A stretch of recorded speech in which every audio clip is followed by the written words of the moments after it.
I used to think she was the only one who truly saw me.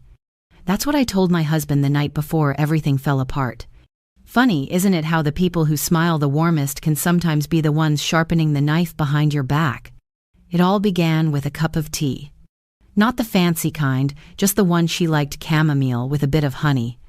Every afternoon around 4, she'd appear in my kitchen like clockwork, her perfume trailing behind her, that soft, powdery scent older women wear, the kind that lingers even after they leave. "Sit down, dear," she'd say, pulling out the chair before I could. "You look tired. Tell me what's on your mind." At first I thought I was lucky. After all, not every woman gets along with her mother-in-law. Mine, Evelyn, was the picture of Grace, neat gray curls, gold bangles that clinked when she moved, a voice that never rose above a whisper. She'd been a widow for 10 years, and my husband, Marcus, was her only child. So when we married, I told myself, be patient, be kind, she's family now. And for a while, everything felt right. Marcus worked long hours at the accounting firm, sometimes not home until after 9. I stayed busy running a small home bakery, something I'd started after leaving my office job.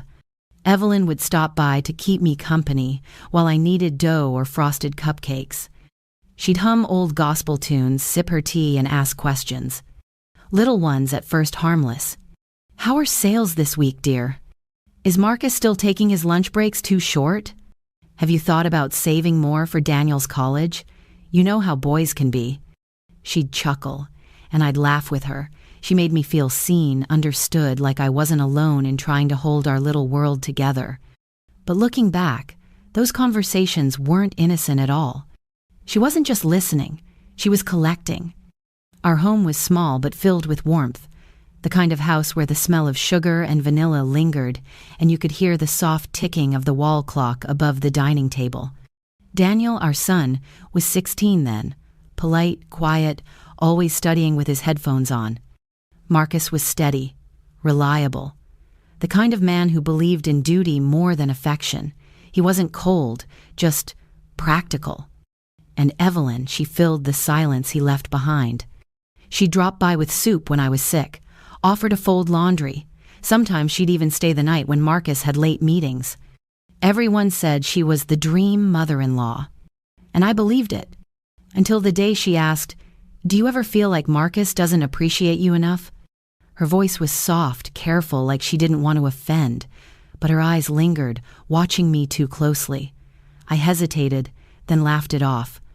"Oh, you know men. He's not much with words, but he loves me." She nodded slowly, smiled, and wrote something in her little notebook. At the time, I didn't think much of it. Evelyn was always jotting things down, recipes, church dates, reminders. I never imagined she'd be writing about me. Weeks passed, life went on. Then one evening, Marcus came home unusually early. His face looked tight, his jaw set. He didn't kiss me hello, just said, "We need to talk." He sat at the table, and Evelyn followed, her expression grave, too grave for a simple family chat. My stomach tightened. "I've been hearing things," Marcus began, eyes fixed on his hands, "about how you've been struggling to keep the bakery afloat, about some financial decisions you've made." My throat went dry. "What are you talking about?" He looked up, confused and hurt all at once. "Mom said you told her you dipped into Daniel's college fund to pay for supplies." I froze. That was something I'd said in confidence. One afternoon, weeks ago, after a particularly slow month, I'd mentioned I was considering borrowing from savings, just considering. Evelyn had insisted it was okay to share, that mothers understand these things. Now, it was a weapon. I started, but Marcus raised a hand. "Please, just tell me the truth." Evelyn's face stayed perfectly neutral, as if she were only a bystander. "I only told him because I was worried, dear," she said softly. "We all make mistakes, but Marcus deserves to know." And in that moment, something cold slid into my chest. She wasn't trying to help. She was recording me piece by piece. That night, after Marcus went to bed, I stood in the kitchen staring at her empty teacup on the counter. A ring of honey clung to the rim, her perfume still hung in the air. I remember whispering to myself, What else has she told him? And from that moment, I stopped confiding. I stopped talking freely. I started listening. Because if she wanted a secret, I was going to find out what hers were too. The next morning, I tried to act normal. I brewed her usual tea, set it on the table, and even smiled when she came through the door. But inside, my stomach was in knots. Every word I'd ever said to her replayed in my mind, every vent, every tear, every careless confession made over cooling muffins and cups of chamomile. Now, I couldn't tell which memories were mine and which were hers to use. "Morning, dear," she said, kissing my cheek as if nothing had happened. "You look tired. Late night?" "Just work," I replied, pretending to measure flour.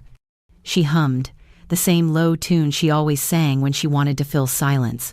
Her eyes scanned the room, too observant. That day, I noticed something I hadn't before. She always brought her own little leather purse, even when she wasn't staying long. She kept it close, never setting it down far from her. Once, when she went to the restroom, I almost opened it, but something stopped me. Not fear. Instinct. Over the next few weeks, I became careful, deliberate. No more confessions, no small talk about Marcus or money. Instead, I let her do the talking. And she did.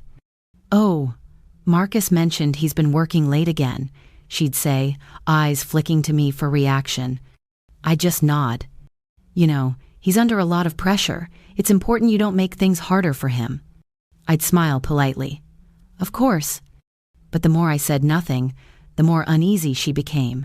She'd fish for openings, little emotional traps hidden under concern. "How's Daniel's behavior lately? Teenage boys can be secretive. Has he been sneaking out?" "No, he's fine." Her lips tightened, disappointed. Because for once, she wasn't getting anything useful. Then came the church luncheon. It was a Saturday in June, hot, crowded, and full of gossiping women. Evelyn had invited me, insisting I should get out of the kitchen and mingle more. I didn't want to go, but Marcus thought it'd be good for family harmony. So I went.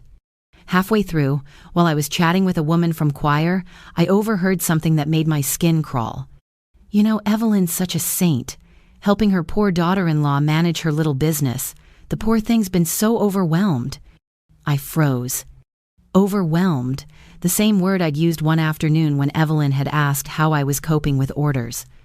I turned, and there she was across the room, smiling, gesturing delicately as she told another woman something that made her gasp. They both looked over at me briefly, then away. My chest burned. She wasn't just sharing gossip. She was curating a story, one where I was the fragile, unstable wife, and she was the noble matriarch holding the family together. I left early that day. At home, I sat alone in the dark kitchen and finally let myself cry, not because she betrayed me once, but because she was doing it so beautifully that no one would ever suspect her. That night, I promised myself something. If she wanted to turn my life into a story, I'd make sure I knew every chapter before she finished it. I began keeping notes, quietly. Every comment, every innocent question, every visit. I wrote down the dates, the words, the little details she thought I wouldn't notice. When she said, "You should really keep your invoices better organized, dear," I marked it down. When she accidentally mentioned my business struggles in front of Marcus, I noted it. And then, one afternoon, my suspicion found proof. I'd been cleaning the guest room closet when I noticed a small black notebook tucked behind a box of linens, one I hadn't seen before. I recognized the handwriting instantly. Evelyn's. I shouldn't have opened it, but I did. Page after page, neat, slanted cursive, notes about me. Seems emotionally tired, possibly hiding financial stress. Argued with Marcus last Thursday, tone defensive. Mentioned past resentment toward mother. Observe reaction when asked about Daniel's behavior. Each line was like a knife. It wasn't just gossip, it was documentation. She was studying me like a subject. And on the last page, written faintly in pencil, if needed evidence for conversation with Marcus or legal support. My blood ran cold. I didn't even realize I was shaking until the notebook slipped from my hands. I stood there, staring at it on the floor, the weight of every conversation crashing over me. This wasn't a misunderstanding. This was a setup. I didn't sleep that night. I lay beside Marcus, staring at the ceiling, wondering what she'd already told him, what else she could twist, what else she'd written. The next morning, she showed up at our door, as if nothing had changed. "Good morning, dear. I brought lemon scones." Her voice was as light as ever, but I saw it now, the glint of calculation in her eyes. And as she poured herself tea, I said softly, "Evelyn, where do you keep your journals?" She froze for half a second. Then she smiled. "Oh, you mean my devotionals? In my room, dear. Why do you ask?" I smiled back. "Just curious." Inside, my heart was pounding so loudly I thought she could hear it. Because now I knew she wasn't pretending to help me anymore. She was preparing something. And I was going to find out what, before it destroyed me. I used to think betrayal had a sound. Like glass breaking, or doors slamming, or someone screaming your name. But when the truth came out, it was quiet, too quiet. It happened on a Tuesday. Marcus had gone to work early, Daniel was at school, and I was home alone, or so I thought. I was in the kitchen kneading dough when I heard the faint creak of the back door. My heart skipped. We never used that door. I wiped my hands, stepped into the hallway, and froze. Evelyn was standing there, by the cabinet near the phone desk. She didn't see me yet. She was flipping through a small folder, my folder, the one I kept all my client invoices in. "Evelyn?" She jumped, nearly dropping the papers. Oh, you startled me." "What are you doing?" Her face flushed, but she recovered fast. "You left the door unlocked, dear. I came to check on you. You've been so distant lately." "That doesn't answer my question." "Oh, this?" She held up the folder like it was nothing. "I was just organizing a bit. You know how messy these papers get." I walked closer, slow, careful. "Those aren't your papers." For a moment, she didn't move. Then she smiled, the same soft, polished smile she used when people from church came by. "You're right, they aren't, but you've been struggling, and Marcus worries." "Marcus doesn't worry," I cut in, voice shaking. "You tell him to." Her expression hardened. "Now that's not fair." I swallowed. "What do you want from me, Evelyn?" Her silence was answer enough. Later that evening, I confronted Marcus. I didn't want to, but I couldn't keep pretending. "She was in my office," I said, sitting across from him as the clock ticked between us, going through my invoices. He sighed. "Honey, she's just trying to help." "Help?" I almost laughed. "She's writing about me in notebooks, Marcus. I found them. She's documenting everything I say, everything I do." He frowned. "That doesn't sound like my mother." "It is your mother."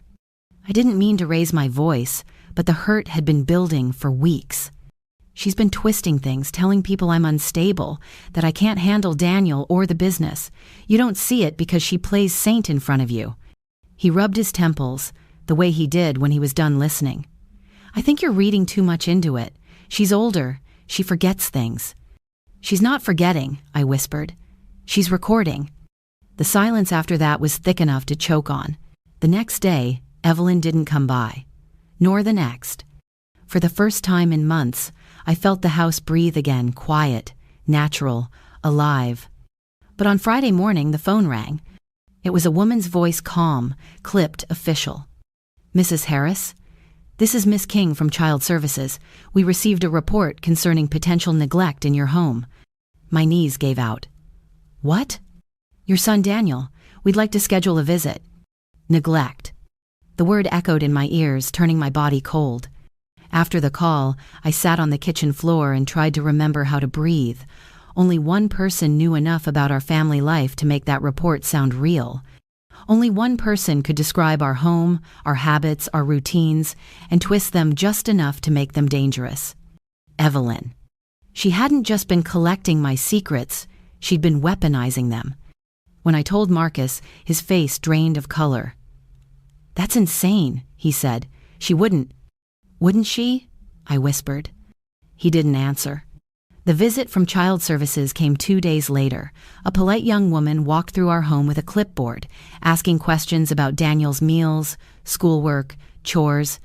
She was kind, but her eyes told me what she'd heard. She'd been warned about me. After she left, Daniel asked quietly, "Mom, why were they here?" I wanted to tell him the truth, but the words stuck in my throat. How could I tell my son that his grandmother, the woman who baked him cookies and prayed over him, was the one trying to paint his mother as unfit? That night, I went into the guest room, Evelyn's room, and opened the drawer beside the bed. The notebook was gone. Of course it was. But in its place, I found something worse. A printed document titled, "Household Concerns, Elaine Harris." It was a list of my supposed mistakes, missed school calls, late client deliveries, times I'd raised my voice. And at the bottom, a note in her handwriting. "If Marcus refuses to see the truth, this will ensure intervention." My vision blurred. I sank to the floor, shaking. She'd built a case against me. By Sunday, word had spread in small, poisonous whispers. People from church texted me vague messages, "Praying for you, dear. Hope everything's okay with Daniel." And when I walked into service that morning, I could feel it, the eyes, the quiet pity, the distance. Evelyn was already there, sitting near the front. She turned, smiled faintly, and gestured for me to sit beside her. I didn't move. I stared at her, really stared, and saw her clearly for the first time. The perfect hat, the pearls, the serene posture. No one in that room would believe she'd done what she'd done. But I wasn't going to let her destroy me quietly. Not anymore. That night, I made a decision.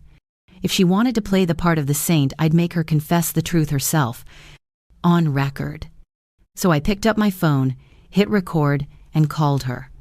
"Evelyn," I said, voice steady, "I got a visit from Child Services." "Oh dear, that must have been frightening. Who would do such a thing?" "You tell me." She paused. "Elaine, don't be paranoid. You've been under a lot of stress lately. People are just concerned." "Concerned," I repeated. "That's a nice word for set me up." "Watch your tone," she snapped, her mask slipping for just a moment. "I told Marcus this would happen if you didn't get yourself together." I froze. There it was, the truth. Her voice, clear as day.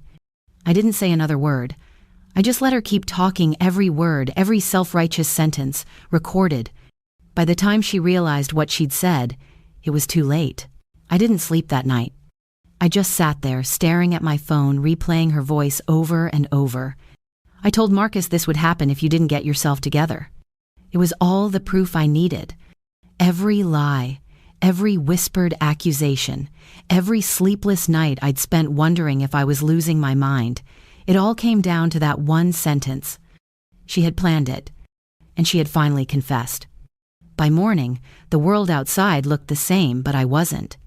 I brewed coffee, packed Daniel's lunch, brushed his hair, and smiled like nothing was wrong. I didn't want him to see fear in me, not anymore. When Marcus came down the stairs, he barely looked at me. The silence between us was cold, brittle. "Your mother called last night," I said softly. He nodded. "She said you accused her again." I swallowed. "I didn't accuse her. I proved it." He frowned. "Elaine, not this again." I held up my phone and pressed play. Her voice filled the kitchen, smooth and sharp. "I told Marcus this would happen if you didn't get yourself together." Marcus froze.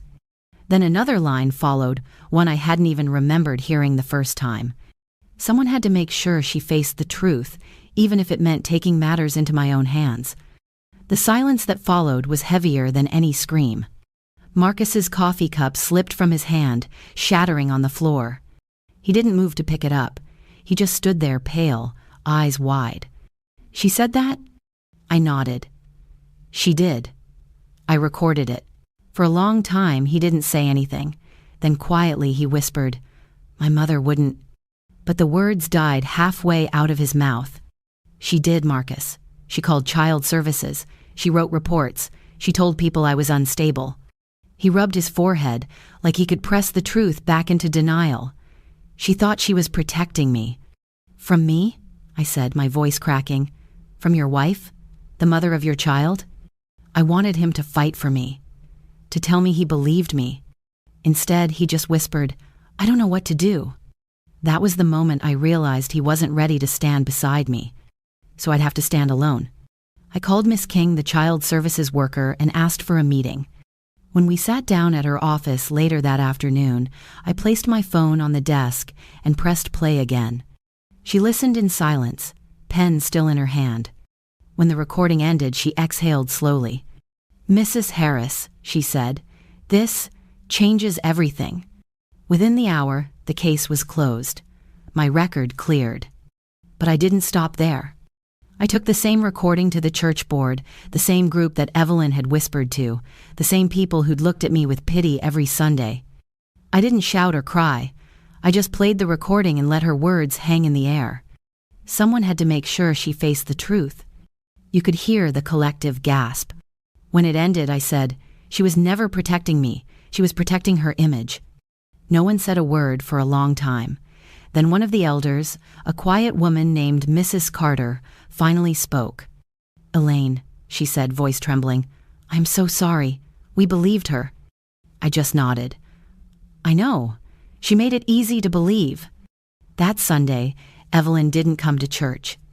Word travels fast in small towns. By evening, Marcus's phone had been ringing nonstop, relatives, family friends, even the pastor wanting to understand what happened. He sat on the edge of the bed, staring at his hands. "She's humiliated, Elaine. She says she only meant to help."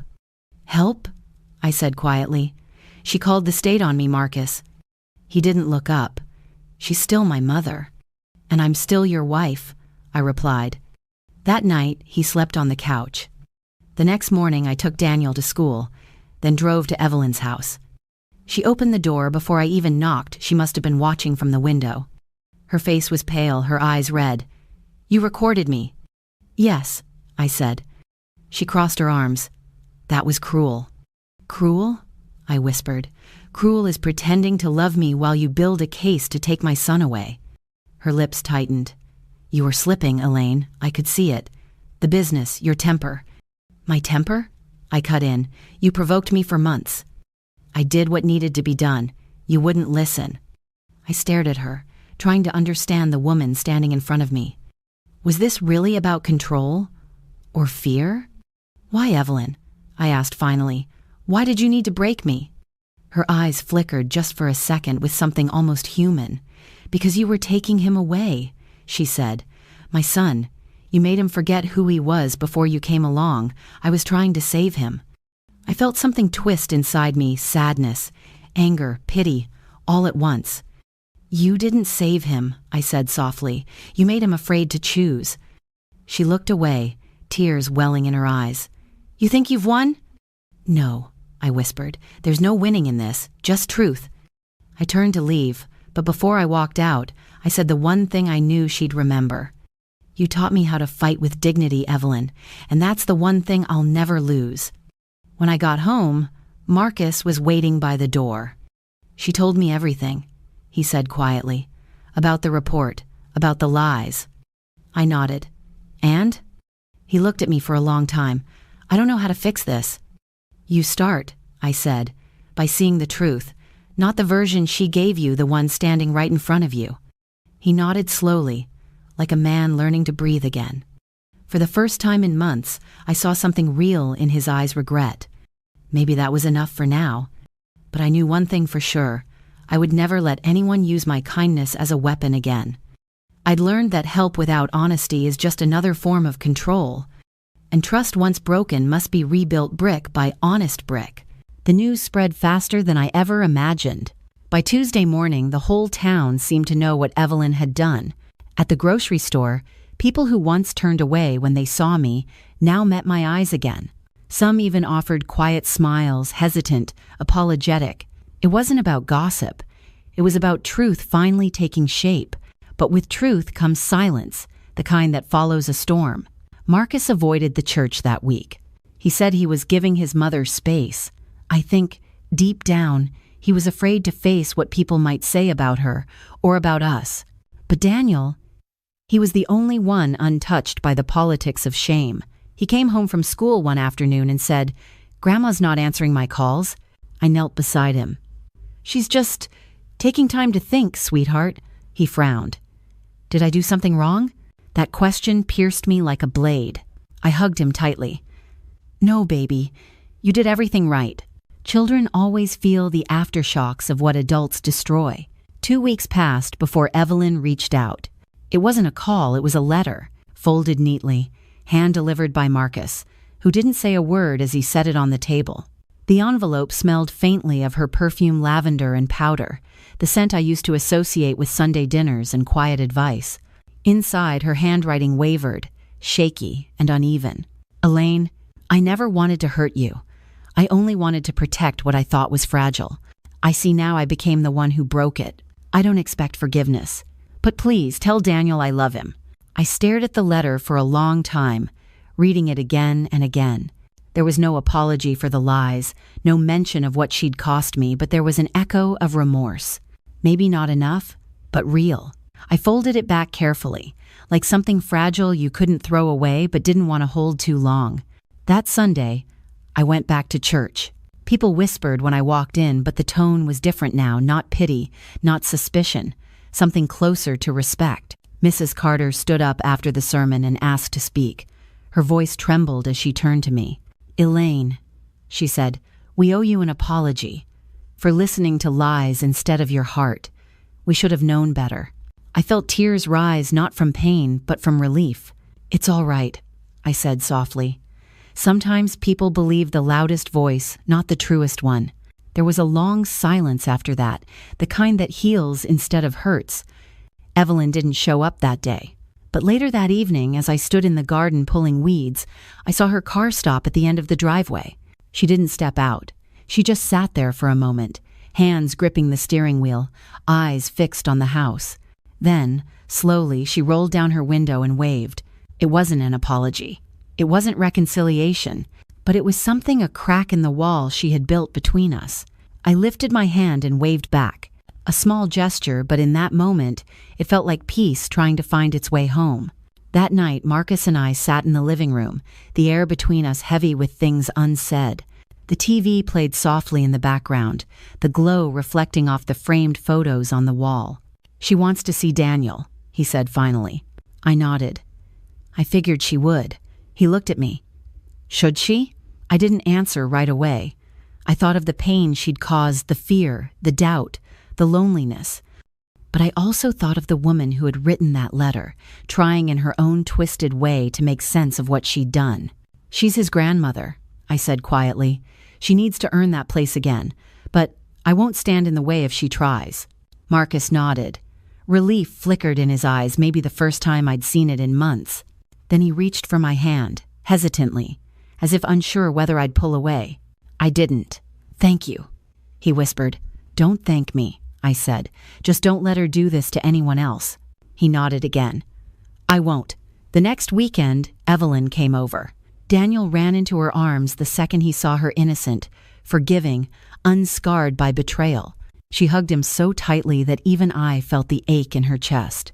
Then she looked up at me, eyes glistening, lips trembling. Thank you for letting me see him, she said softly. I nodded. Just remember what love is supposed to do, Evelyn. It's supposed to heal, not control. She looked down. I know that now. And for the first time, I believed her, or maybe I just wanted to. In the weeks that followed, life began to settle again. The whispers faded, the tension eased, and Daniel laughed more often. Marcus and I started talking again, really talking. Not as two people keeping a fragile peace, but as partners rebuilding trust from the ashes. Some nights, I still thought about what had happened, how easily love can turn into manipulation, how help can hide a knife behind its back. But then I'd look at Daniel sleeping peacefully, his small hand curled under his cheek, and remind myself, I survived it. We survived it. Evelyn began volunteering at a shelter for women, something she'd never done before. Maybe guilt drove her there, or maybe redemption. Either way, it was the first time I saw her doing good without needing to control anyone. And maybe that was her lesson, that power means nothing when it's rooted in fear. I learned mine too. You can forgive someone without letting them back into the same part of your heart. And sometimes, the bravest thing you can do isn't fighting back, it's choosing peace after you've already won. Peace didn't come all at once. It came like morning light through half-closed blinds, slow, steady, and gentle. Some days, I'd still wake up thinking about all the things Evelyn said, all the ways she'd twisted my words to make me look small. Other days, I'd surprise myself by not thinking of her at all. Healing, I learned, wasn't about forgetting. It was about reclaiming space in your own mind. I started taking walks again. There's something about quiet streets after rain that makes you feel human again, like the earth has washed away its noise for a little while. Sometimes I'd pass by that little park Daniel loved, the one with the old oak tree. He'd climb halfway up, grin at me from a branch, and shout, "Watch me, Mom!" And I'd smile, really smile. Not the polite kind you give at church, but the kind that reaches your eyes. Because watching him, safe, unburdened, reminded me what all of this was really for. Marcus and I started therapy not long after. It was his idea. "I don't want us to just go back to normal," he said one night, sitting at the edge of our bed. "I want us to be better than we were." And for the first time in a long time, I didn't feel defensive when he said that. I felt hopeful. The first session was awkward. We both sat there, stiff and polite, while the counselor asked gentle questions neither of us wanted to answer. But by the third visit, words started flowing. Not always pretty ones, but honest ones. He told me he'd known his mother could be controlling, but he never imagined she'd go that far. I told him I'd stopped trusting him long before I admitted it out loud. We cried, we laughed, and little by little, something that had been cracked began to mend. Not perfectly. Scars don't disappear, but strong enough to hold again. Evelyn came by once a month after that, never unannounced, never overstepping. She'd bring a pie or a small plant for the garden, always with a quiet humility that wasn't there before. We'd talk on the porch, not as enemies, not even as close family, but as two women who'd finally accepted the truth about themselves. One afternoon, as the light faded and the cicadas began their evening song, she said something I'll never forget. "I thought being in control meant being loved," she murmured, eyes distant. "But it just meant I was scared. Scared to lose anyone, scared to be seen as weak." I nodded slowly.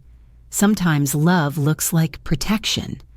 Other times, it looks like letting go. She smiled faintly. "You were always stronger than me, Elaine." I didn't answer. There was no victory in her defeat, only understanding. And that was enough. That fall, Daniel's school had a family day. Each child was asked to bring two people who made them feel loved. He brought me and Evelyn. I won't lie. It caught me off guard when he said it, but I didn't say no. When we walked into that gymnasium together, people turned to look. A few whispers rippled through the crowd, but I just held my head high and smiled. Daniel took our hands, one on each side, and tugged us toward the crafts table. And for the first time, I realized we could share this space without bitterness. We didn't have to pretend the past hadn't happened. We just had to keep choosing peace in spite of it. Later that night, after Daniel had fallen asleep, I sat in the quiet kitchen with a cup of chamomile tea. The house felt still, soft, like it had finally exhaled after holding its breath for too long. I looked at the family photos on the fridge, Daniel grinning with missing teeth, Marcus laughing mid-blink, Evelyn holding a pie with that familiar half-smile. We weren't perfect. We weren't even whole, but we were trying. And maybe that's what healing really is. The trying. I thought about writing Evelyn back after her letter, but I never did. Instead, I started keeping my own journal. Little notes to myself, reminders that I could love fiercely without losing myself. One page simply said, "You don't have to prove you're good. Just keep being kind." That became my anchor. One Sunday afternoon, months later, I stood outside after church and felt the first crisp hint of autumn in the air. The leaves were just beginning to turn, catching golden light between the branches. Evelyn was there too, standing a few pews away, talking quietly to Mrs. Carter. When our eyes met, she gave me a small nod, not of apology or regret this time, but respect. And I nodded back. No words, just peace. At home that evening, Daniel handed me a drawing he'd made. Stick figures of all three of us holding hands under a sun with too many rays. Across the top, in his uneven handwriting, he'd written, "My family." We fixed it. I pressed that paper to my chest and closed my eyes. He didn't know how broken we'd been, but maybe that was the miracle of it. He only saw what we'd become. I set the drawing on the mantel, beside an old photo of me and Marcus on our wedding day, younger, braver, and full of untested faith. Then I whispered to the quiet house, "We fixed it." Not perfectly, not forever, but enough. Enough to stand, breathe, and keep loving again. Sometimes the people who claim they're helping you are just trying to hold the pen that writes your story. My mother-in-law thought she was protecting her son, but in doing so, she forgot I was someone's daughter too. She forgot that love built on fear will always collapse under truth. But here's what I learned. Forgiveness isn't about letting someone back into your life. It's about freeing yourself from the grip of what they did. You can choose peace without pretending nothing happened. You can be kind without being small. And you can love again without opening every door that once let pain in. So tonight, before you close this video, I want you to ask yourself, have you ever trusted someone who used your honesty against you? And if so, would you choose revenge or would you choose peace? Tell me in the comments below. I'll be reading. And if my story touched your heart, don't forget to subscribe to Auntie Note, where every story reminds us that even the deepest hurt can still lead to healing.